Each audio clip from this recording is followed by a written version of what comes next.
Hello मेरे प्यारे नन्हे दोस्तों।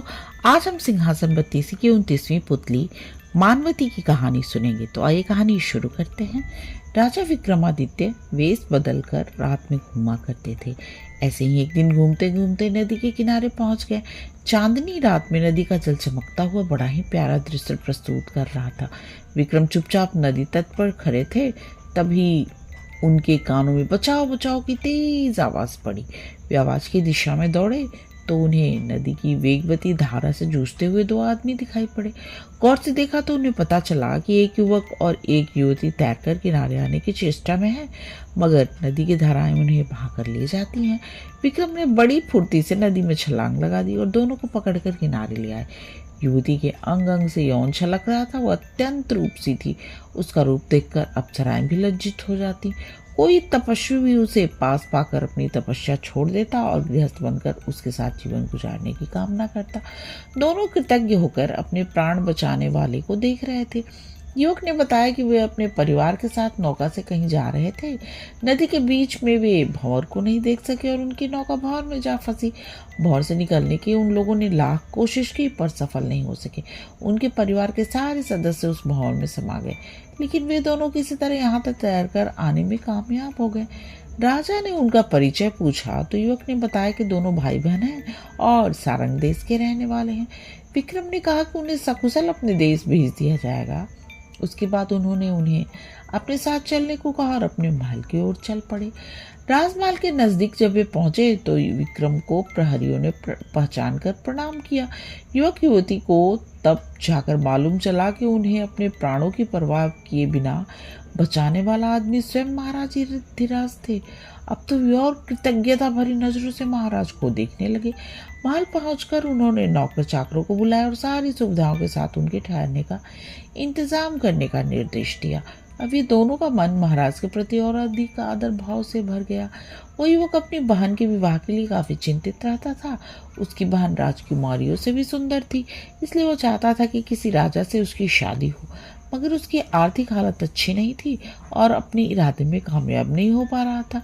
जब संयोग से राजा विक्रमादित्य से उसकी भेंट हो गई तो उसने सोचा कि क्यों न महल को उसकी बहन से माफ करना बच्चों सोचा कि क्यों न विक्रम को उसकी बहन से शादी का प्रस्ताव किया जाए। ये विचार आते ही उसने अपनी बहन से को ठीक से तैयार होने को कहा तथा उसे साथ लेकर राजमहल उनसे मिलने चल पड़ा। उसकी बहन जब सच कर निकली तो उसका रूप देखने लायक था। उसके रूप पर देवता भी मोहित हो जाते, मनुष्य की तो कोई बात ही नहीं थी।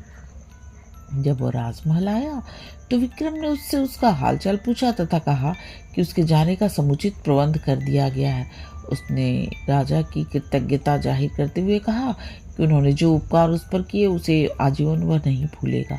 उसके बाद उसने विक्रम से एक छोटा सा उपहार लेकर स्वीकार करने को कहा। राजा ने मुस्कुराकर अपनी अनुमति दे दी। राजा को प्रसन्न देखकर उसने सोचा कि वे उसकी बहन पर मोहित हो गए हैं। उसका हौसला बढ़ गया। उसने कहा कि वह अपनी बहन उनको उपहार देना चाहता है। विक्रम ने कहा कि उसका उपहार उन्हें स्वीकार है। अब उसको पूरा विश्वास हो गया कि विक्रम उसकी बहन को रानी बना लेंगे। तभी राजा ने कहा कि आज से तुम्हारी बहन राजा विक्रमादित्य की बहन के रूप में जानी जाएगी तथा उसका विवाह हम कोई योग्य वर ढूंढकर धूमधाम से करेंगे। वो विक्रम का मुंह ताकता रह गया। उसे सपने में भी भान नहीं था कि उसकी बहन की सुंदरता को अनदेखा कर विक्रम उसे बहन के रूप में स्वीकार करेंगे। क्या कोई ऐश्वर्यशाली राजा ऐसा कर सकता है?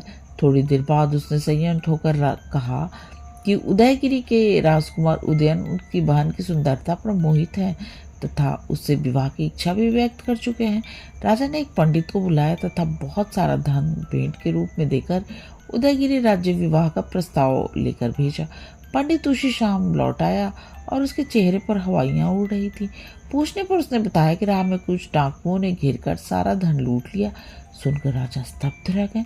उन्हें आश्चर्य हुआ कि इतनी अच्छी शासन व्यवस्था के बावजूद भी डाकू लुटेरे कैसे सक्रिय हो गए। इस बार उन्होंने पंडित को कुछ अश्वारोहियों के साथ धन लेकर भेजा। उसी रात विक्रम वेश बदलकर उन डाकुओं का पता लगाने निकल पड़े। वो उस निर्जन स्थान पर पहुंचे जहां पंडित को लूट लिया गया था। एक तरफ उन्हें 4 आदमी बैठे दिख पड़े। राजा समझ गए कि वे लुटेरे हैं। विक्रम को कोई गुप्तचर समझा। राजा ने उससे भयभीत नहीं होने को कहा और अपने आप को भी उनकी तरह एक चोर ही बताया।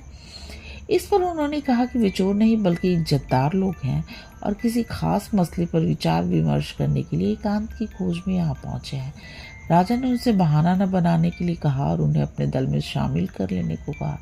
तब चोरों ने खुलासा किया कि उन चारों में 4 अलग अलग खूबियां हैं। एक चोरी का शुभ मुहूर्त निकालता था, दूसरा परिंदे जानवरों की जुबान समझता था, तीसरा अदृश्य होने की कला जानता था तथा चौथा भयानक से भयानक यातना पाकर भी उफ तक नहीं करता था। विक्रम ने उनका विश्वास जीतने के लिए कहा, मैं कभी भी छिपाया धन देख सकता हूँ।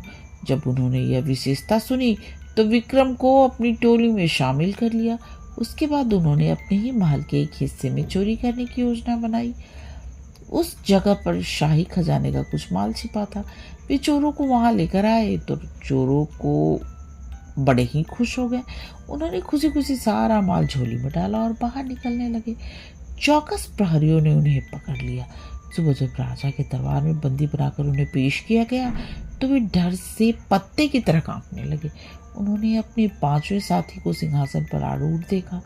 वे गुमसुम खड़े राजदंड की प्रतीक्षा करने लगे, मगर विक्रम ने उन्हें कोई दंड नहीं दिया। उन्हें अभयदान देकर उन्होंने उनसे अपराध न करने का वचन लिया और अपनी खूबियों का इस्तेमाल लोगों की भलाई के लिए करने का आदेश दिया। चारों ने मन ही मन अपने राजा की महानता स्वीकार कर ली और भले आदमी की तरह जीवन यापन फैसला कर लिया। राजा ने उन्हें सेना में बहाल कर लिया। उदयन ने भी राजा विक्रम की मुंहबोली बहन से शादी का प्रस्ताव प्रसन्न होकर स्वीकार कर लिया। शुभ मुहूर्त में विक्रम ने उसी धूमधाम से उसकी शादी उदयन के साथ कर दी जिस तरह किसी राजकुमारी की होती है। बच्चों, अगर आपको इस 29वीं पुतली की कहानी पसंद आई तो प्लीज़ मेरे चैनल को सब्सक्राइब करो और मेरे प्यारे नन्हे दोस्तों, आप आराम से सो जाओ और सपनों की दुनिया में खो जाओ। गुड नाइट मेरे प्यारे नन्हे दोस्तों, गुड नाइट।